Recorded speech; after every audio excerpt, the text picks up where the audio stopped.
For today's video nga guys, sasamahan nyo naman kami ngayong araw na mag-unbox nitong bicycle ng anak namin. At eto na nga si Mister, nag-uumpisa ng mag-unbox. Wala na nga paligoy-ligoy guys, nag-umpisa na nga mag-unbox itong asawa ko dahil itong chikiting namin ay napaka-excited ng sumakay dito sa bike na binili namin. At medyo kinakabahan na nga ako dito guys dahil nga baka mamaya may mga kulang na parts. Kaya eto ako nagvi-video na para masend ko kay seller kung meron man tayong mga kulang-kulang na naipadala. And thankfully, upon checking naman ni Mister ay kompleto naman lahat ng mga parts kaya pwede na niyang ikabit manually. Yes guys, kapag umorder kayo ng bicycle dito sa Black App, disassemble na pala siya. So manually mo siyang i-reassemble at huwag kang mag-alala dahil meron naman siyang manual. Kaya pwede at easy to assemble lang talaga to guys. Ito ang si Mister kahit hindi na siya tumingin sa manual, alam naman niya yung mga parts. So, napaka-easy lang sa kanya na ikabit itong mga to. Nga pala, konting story time lang muna tayo mga mima. Alam nyo ba na yung pera na pinambili namin dito is napamaskuhan ng anak namin. So, nag-isip kami ng husband ko kung ano yung ibibili namin para naman matuwa siya and matagal-tagal niyang gagamitin. So, nag-come up kami sa decisions na why not ibili na lang namin ng mga ganitong klase ng bicycle.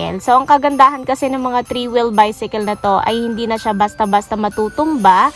And alam mo ba, ang kagandahan din nito, meron na siyang pa-back seat. So, pwedeng-pwede niyang isakay dyan yung mga pinsan niya or yung kapatid niya. And masasabi kong sulit na talaga niya yung paggamit ng bicycle na to mga mima. Dahil alam mo ba, up to 2 years old to 8 years old ang pwedeng gumamit sa bicycle na ganito.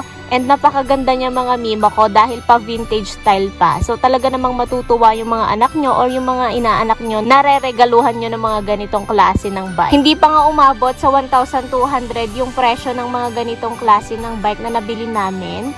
So, kung gusto nyong umorder ng mga ganitong klase, mga mima ko, ilalagay na lang natin dyan sa ating yellow basket kasi napakamura na yan compare sa mall.